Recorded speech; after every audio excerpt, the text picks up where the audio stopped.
नमस्कार साथियों, मित्रों। राजस्थान इतिहास के इसी क्रम को बरकरार रखते हुए हम आगे बढ़ते हैं। तकरीबन 5 वीडियो हम बना चुके हैं। परीक्षा की दृष्टि से उपयोगी सामग्री को लाने का पूरा प्रयास किया है। आप अगर संपूर्णता के साथ देखेंगे, तसल्ली से देखेंगे, तल्लीनता के साथ पढ़ेंगे तो आपको प्रश्न अवश्य मिलेंगे। आज मैं आता हूँ एक टॉपिक में, राजपूतों की उत्पत्ति का सिद्धांत।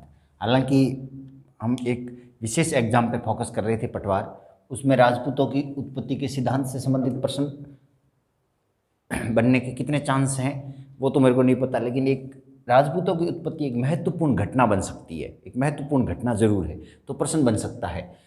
राजपूतों की उत्पत्ति का सिद्धांत मतलब राजपूत, रज यानी मिट्टी, मिट्टी के लिए मर मिटने वाले वो लोग, अपनी धरा के लिए मर मिटने वाले वो लोग जो राजपूत कहलाए। रज रक्त के पूत, धरा के पूत। और यही एक शब्द पहली बार किसी ने इनके लिए पूर्ण रूप से एक शब्द प्रयोग किया, उस शब्द का नाम था राजपूताना। ये राजपूताना शब्द प्रयोग में किया किसने? मेजर जॉर्ज थॉमस ने। मेजर जॉर्ज थॉमस ने मेजर जॉर्ज थॉमस ने राजपूताना शब्द का प्रयोग किया। और ये एक महत्व का मुद्दा है। लेकिन रायथान शब्द का प्रयोग टॉड ने किया, कर्नल जेम्स टॉड ने। ये इसका राजपूताना शब्द का प्रयोग तो जॉर्ज थॉमस ने किया, लेकिन इसका वर्णन मिलता है 1805 में military memoirs of George Thomas नामक पुस्तक, जो विलियम फ्रैंकलिन ने लिखी। किसने लिखी? विलियम फ्रैंकलिन ने। तो कुल मिला के हम आते हैं अपने महत्वपूर्ण मुद्दे में। पहला सिद्धांत जो माना जाता है राजपूतों की उत्पत्ति का, उस सिद्धांत का नाम है अग्नि सिद्धांत। कैसा नाम है? अग्नि सिद्धांत। अग्नि सिद्धांत नाम है तो नाम निश्चित रूप से एक काल्पनिक नाम प्रदर्शित हो रहा है कि अग्नि से कुछ योद्धा उत्पन्न हुए। लेकिन आज के वैज्ञानिक दौर में, आज के इस युग में, इसको इस प्रकार से कहा जा सकता है कि हो सकता है एक यज्ञ हुआ हो और उससे 4 महत्वपूर्ण योद्धाओं को युद्ध के लिए तैयार किया गया हो और उस यज्ञ की अग्नि से उनको शपथ दिलाई गई हो, उनको शुद्ध किया गया हो। ऐसा किया गया होगा, उसको अग्नि का सिद्धांत हम बोलते हैं। अग्नि सिद्धांत का प्रतिपादक, अग्नि सिद्धांत का प्रतिपादक है, उनका नाम है चंद्रबरदाई।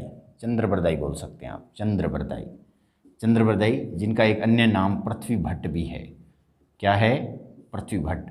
और जिनकी एक बहुत प्रसिद्ध कृति है, उस कृति का नाम है पृथ्वीराज रासो। पृथ्वीराज रासो। पृथ्वी भट्ट, चंद्रबरदाई, पुस्तक का नाम पृथ्वीराज रासो। महत्वपूर्ण पुस्तक है। और इसी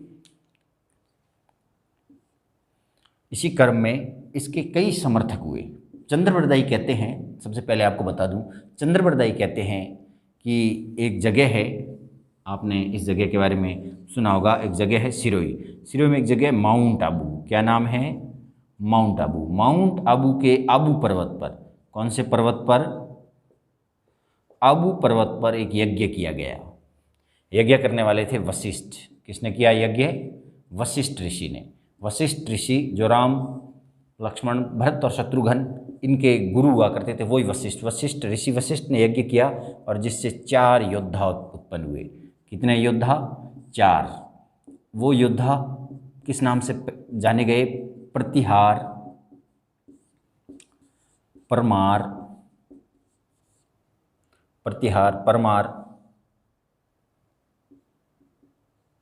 चालुक्य और चहमान या चौहान। ये सबसे प्रथम थे और ये सबसे पावरफुल थे। ठीक, चालुक्य को सोलंकी भी बोला जाता है, सोलंकी। ठीक, ये सोलंकी हुए।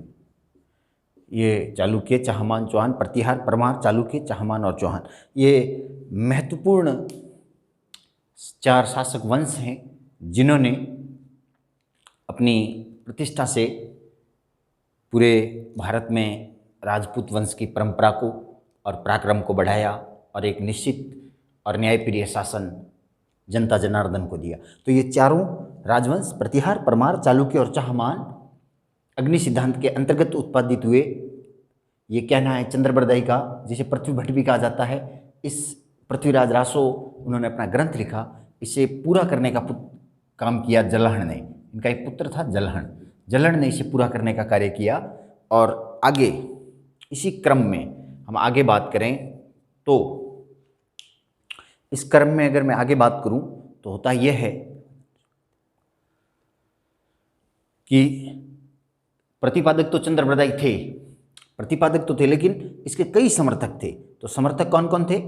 इन समर्थकों में एक का नाम है सूर्यमल मिश्रण। सूर्यमल मिश्रण नाम सुना होगा आपने, सूर्यमल मिश्रण। मिश्रण अलग ही होता है। इनकी एक पुस्तक है वीर सतसई, इसमें इन्होंने इसका समर्थन किया। इसके अलावा समर्थक हैं श्यामल दास। कौन है? श्यामल दास दूसरे महत्वपूर्ण समर्थक है। तीसरे जो समर्थक हैं वो समर्थक हैं कौन?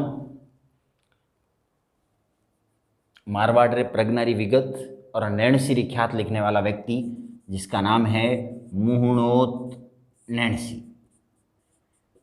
ये महत्वपूर्ण समर्थक हैं इस सिद्धांत के, काल्पनिक सिद्धांत कह सकते हैं।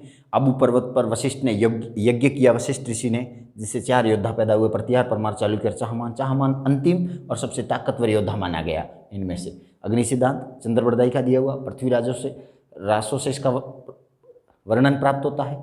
जलहण पुत्र ने इस ग्रंथ को पूरा किया। इनकी एक पुत्री राजबाई का भी प्रश्न पूछा जाता है। चंद्रबरदाई की पुत्री का नाम क्या था? राजबाई। तो ये प्रतिहार, परमार, चाहमान, सूर्यमल मिश्रण, श्यामल दास और मुहुणोत नैणसी, ये तो था हमारा एक महत्वपूर्ण अग्नि सिद्धांत। इसके बाद हम आगे बात करते हैं। अग्नि सिद्धांत के बाद एक महत्वपूर्ण सिद्धांत आता है राजपूत राजवंश से संबंधित, और वो है राजपूतों की उत्पत्ति का ब्राह्मण सिद्धांत। राजपूतों की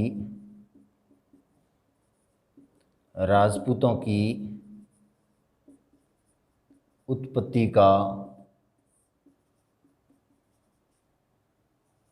ब्राह्मण सिद्धांत। राजपूतों की उत्पत्ति का ब्राह्मण सिद्धांत, यह है एक सिद्धांत, राजपूतों की उत्पत्ति का ब्राह्मण सिद्धांत। इसके अंतर्गत इस सिद्धांत का जो प्रमुख प्रतिपादक है, जिसमें हम एक व्यक्ति को रखते हैं जिसका नाम है दशरथ शर्मा। बहुत सारी पुस्तकें लिखी इन्होंने राजस्थान के लिए और कई इम्पोर्टेंट पुस्तकों के लेखक रहे हैं। और गोपीनाथ शर्मा, इन दोनों ने राजपूतों की उत्पत्ति ब्राह्मणों से बताई। दशरथ शर्मा एक बेहतरीन तर्क देते हैं। वो तर्क कहते हैं कि बिजोलिया शिलालेख से, कौन से शिलालेख से? बिजोलिया शिलालेख से इस बात की जानकारी प्राप्त होती है। एक शिलालेख मिला, बिजोलिया का शिलालेख। इस शिलालेख से एक जानकारी प्राप्त होती है। वो जानकारी ये प्राप्त होती है कि बिजोलिया शिलालेख के ऊपर एक लिखा हुआ है कि चौहानों की उत्पत्ति वत्स गोत्र ब्राह्मणों से हुई है। कौन से ब्राह्मणों से? वत्स गोत्र ब्राह्मणों से। वत्स गोत्र ब्राह्मणों से बिजोलिया शिलालेख में उल्लेख मिलता है। इसी के आधार पर दशरथ शर्मा इसका समर्थन करते हैं और गोपीनाथ शर्मा भी। प्राचीन काल के 2 प्रमुख विद्वान भी इसका समर्थन करते हैं, जिसमें एक है जयानक, जिन्होंने पुस्तक लिखी थी पृथ्वीराज विजय। किसकी पुस्तक है? जैनक की। एक है नयन, पुराने समर्थक है नयन चंद्र सूरी की भी एक महत्वपूर्ण पुस्तक है जिसका नाम है हमीर महाकाव्य। क्या नाम है? हमीर महाकाव्य। पृथ्वीराज विजय और हमीर महाकाव्य, ये महत्वपूर्ण पुस्तकें हैं। और इन पुस्तकों में इस बात का उल्लेख हमें प्राप्त होता है। राजपूतों की उत्पत्ति ब्राह्मणों से मानने वाले प्रमुख विद्वान हैं दशरथ शर्मा और गोपीनाथ शर्मा। गौरीशंकर हीराचंद ओझा भी इसका समर्थन करते हैं, डॉक्टर गौरीशंकर हीराचंद ओझा। लेकिन ओझा इसके बड़े समर्थक नहीं हैं, इसलिए ओझा को यहाँ नहीं रखते हैं। फिर भी प्रश्न आ जाए निम्नलिखित में से कौन सा समर्थक नहीं है, ओझा आ जाए, गोपीनाथ शर्मा आ जाए, ये तीनों ऑप्शन में एक चंद्रबरदाई आ जाए, तो फिर चंद्रबरदाई घट जाएगा, ओझा माना जा सकता है। तो ये राजपूतों की उत्पत्ति का दूसरा और महत्वपूर्ण सिद्धांत का नाम है ब्राह्मण, राजपूतों के उत्पत्ति का ब्राह्मण सिद्धांत। ठीक है, आगे बढ़ते हैं। देखिए, ये तो था ब्राह्मण सिद्धांत, और तीसरा और महत्वपूर्ण जो सिद्धांत है वो है वैदिक आर्यों से राजपूतों की उत्पत्ति का वैदिक आर्यों से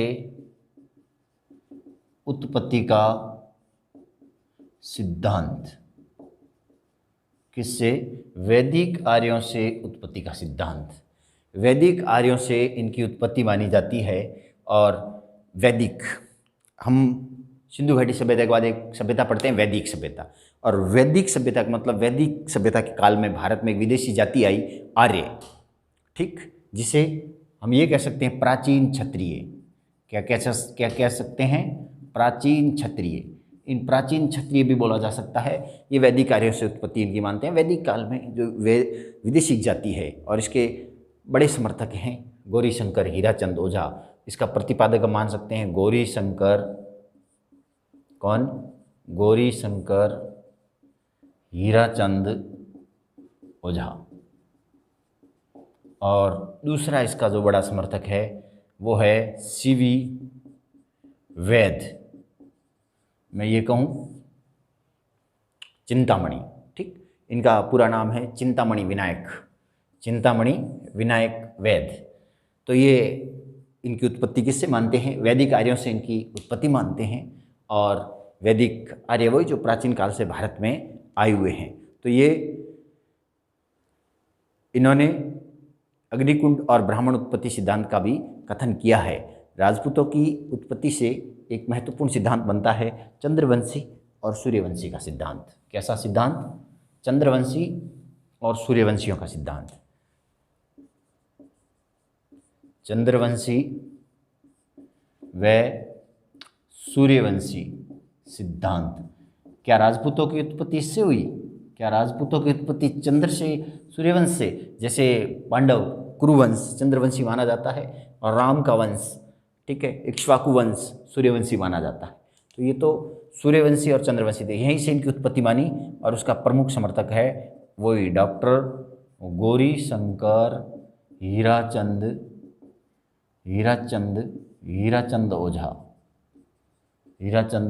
ओझा। गौरीशंकर हीराचंद ओझा इसके प्रमुख समर्थक रहे हैं। और यहीं से एक और उत्पत्ति हुई जिसका है मिश्रित उत्पत्ति का सिद्धांत। मिश्रित उत्पत्ति का सिद्धांत किसने दिया? मिश्रित उत्पत्ति का सिद्धांत दिया है मिश्रित उत्पत्ति का सिद्धांत। किसकी उत्पत्ति की बात कर रहे हैं? राजपूतों की। राजपूतों की उत्पत्ति बात कर रहे हैं। और एक सिद्धांत है मिश्रित उत्पत्ति का सिद्धांत। तो मित्रों, आपको बता दूं, मिश्रित का मतलब कि क्षेत्र के प्रमुख ताकतवर योद्धाओं का एक ऐसा कार्य जिसके अंतर्गत हमें ये पता चलता है कि कई महत्वपूर्ण लोग जो ताकतवर उस काल के लोग रहे, उन लोगों से मिलकर एक समाज बना, वो क्षत्रिय समाज बना, जो राजपूतों के रूप में कालांतर में प्रचलित हुआ। इस सिद्धांत को दिया किसने है? इस सिद्धांत को देने का काम किया देवी प्रसाद, इसके प्रतिपादक। इस सिद्धांत के प्रतिपादक कौन हैं? देवी प्रसाद चट्टोपाध्याय। कौन है? देवी प्रसाद चट्टोपाध्याय, जिन्हें 2009 में पद्मश्री पुरस्कार मिला है। ठीक है, पद्मश्री पुरस्कार किनको? देवी प्रसाद चट्टोपाध्याय को। कैसा पुरस्कार मिला है? पद्म विभूषण। कैसा? पद्म विभूषण पुरस्कार। किसको? देवी मुंशी देवी प्रसाद चट्टोपाध्याय को 2009 में इन्होंने मिश्रित उत्पत्ति का सिद्धांत दिया। किसकी? राजपूतों की मिश्रित उत्पत्ति का सिद्धांत। तो इसी क्रम में और आगे हम सबसे महत्वपूर्ण और ऑथेंटिक और प्रमाणित सिद्धांत पढ़ने जा रहे हैं, और वो प्रमाणित और ऑथेंटिक सिद्धांत है विदेशी जातियों से उत्पत्ति का सिद्धांत। विदेशी जातियों से उत्पत्ति का सिद्धांत, ये एक महत्वपूर्ण बात है। ये विदेशी जातियों से इनकी उत्पत्ति हुई। इस सिद्धांत को हम कंटिन्यू करते हैं। तो आपको बता दूं कि सबसे महत्वपूर्ण इस सिद्धांत का प्रतिपादक मैं मानूं तो शक और सीथियन से इसकी उत्पत्ति बताते हैं प्रतिपादक। क्या? प्रतिपादक। और प्रतिपादक का नाम है कर्नल जेम्स टॉड। कौन है? Colonel James Todd. Colonel James Todd ने इसका सिद्धांत को प्रतिपादित किया। कर्नल जेम्स टॉड कहा करते हैं कि जब भारत के अंदर ये एक जगह है, मैं थोड़ा सा हल्का सा आपको इशारा कर देता हूँ, आप समझ जाएंगे कि ये क्षेत्र है जहाँ पर 4-5 नदियाँ बहती है प्रमुख, जिसके पंजाब कहलाता है, सिंधु, सतलज, चिनाब, रावी और झेलम। जब झेलम नदी के आसपास सिकंदर आ गया। कौन आ गया? सिकंदर, अलेक्जेंडर मकदूनिया यूनान से निकलता है। यूनान मकदूनिया से निकलता हुआ सिकंदर जब इस किनारे पे आ बैठता है तो इसके आसपास की छोटी मोटी खानाबदोश जातियाँ जो मुख्य रूप से युद्धरत रहती हैं, युद्ध करने का ही काम करती है, लेकिन सिकंदर की विशाल सेना के सामने टिक पाना संभव नहीं था, इसलिए वो भागकर राजस्थान के और भारत के उत्तरी क्षेत्रों में आ बसी। और उसमें से एक जाति कर्नल जेम्स टॉड कहते हैं, उसमें से एक जाति थी शक सीथियन। कौन थी? शक सीथियन। और इन्हीं से ही राजपूतों की उत्पत्ति मानते हैं कर्नल जेम्स टॉड। कौन? Colonel James Todd. प्रतिपादक भी हैं, महत्वपूर्ण व्यक्ति हैं। और आगे एक व्यक्ति हैं इन्हीं में, V.A. स्मिथ। क्या नाम है? V.A. स्मिथ। ये राजपूतों की उत्पत्ति हुणों से मानते हैं। ये सबसे प्रमाणित सिद्धांत माना जाता है। राजपूतों की उत्पत्ति का सबसे प्रमाणित सिद्धांत V.A. स्मिथ का माना जाता है, और वो कहते हैं कि राजपूतों की उत्पत्ति हुणों से हुई है। राजपूतों की उत्पत्ति का सबसे प्रमाणित सिद्धांत V.A. स्मिथ ने दिया, और वो इनकी उत्पत्ति हुणों से मानते हैं। हुण वो भी सिकंदर के आक्रमण के समय ही उत्तर भारत में राजस्थान की तरफ बढ़े और यहाँ बस गए, आके हमारे इन क्षेत्रों में आके बस गए। V.A. स्मिथ कहते हैं कि उनके अस्त्र शस्त्र पूजा करने की पद्धति, उनके बड़ी बड़ी मूछें रखने की पद्धति, बड़ी दाढ़ी रखने की पद्धति और अपनी परंपराओं के लिए मरमट जाने की जो पद्धति है वो हुणों में बहुत अधिक प्रचलित थी। इसलिए ये कालांतर में हुणों से उत्पादित हुई एक महत्वपूर्ण जाति है जो राजपूत के रूप में राजस्थान के अंदर आगे सिंहासन रूढ़ हुई। ठीक, V.A. स्मिथ ने हुणों से इनकी उत्पत्ति मानी। मिहिरकुल और तोरमान हुण शासकों में महत्वपूर्ण रहे हैं। आगे हम बात करें तो हम बात कर ही रहे थे, और इनकी उत्पत्ति कुषाणों से इनकी उत्पत्ति कौन मानते हैं? देखिए, कुषाण मूल रूप से एक जाति से आते हैं, यूची कुषाणों की भी मूल जाति है। यूची से ही कुषाण निकले हैं। तो मूल रूप से तो कुषाणों से मुख्य रूप से तो मानता है विलियम क्रुक इनकी उत्पत्ति कुषाणों से मानता है, राजपूतों की। लेकिन यूची और कुषाण जब दोनों आ जाए, विलियम क्रुक ऑप्शन में नहीं हो, तो यूची से इनकी उत्पत्ति मानता है अलेक्जेंडर। कौन? अलेक्जेंडर कनिंघम इनकी उत्पत्ति किससे मानते हैं? अलेक्जेंडर कनिंघम इनकी उत्पत्ति यूची कुषाणों से मानते हैं। तो कुल मिला के एक महत्वपूर्ण सिद्धांत आपको बता रहा था। और D.R. भंडारकर एक महत्वपूर्ण विद्वान हैं, और वो कहते हैं, कौन? D.R. भंडारकर की इनकी उत्पत्ति गुजरों से हुई है। किनसे हुई है? गुजरों से। D.R. भंडारकर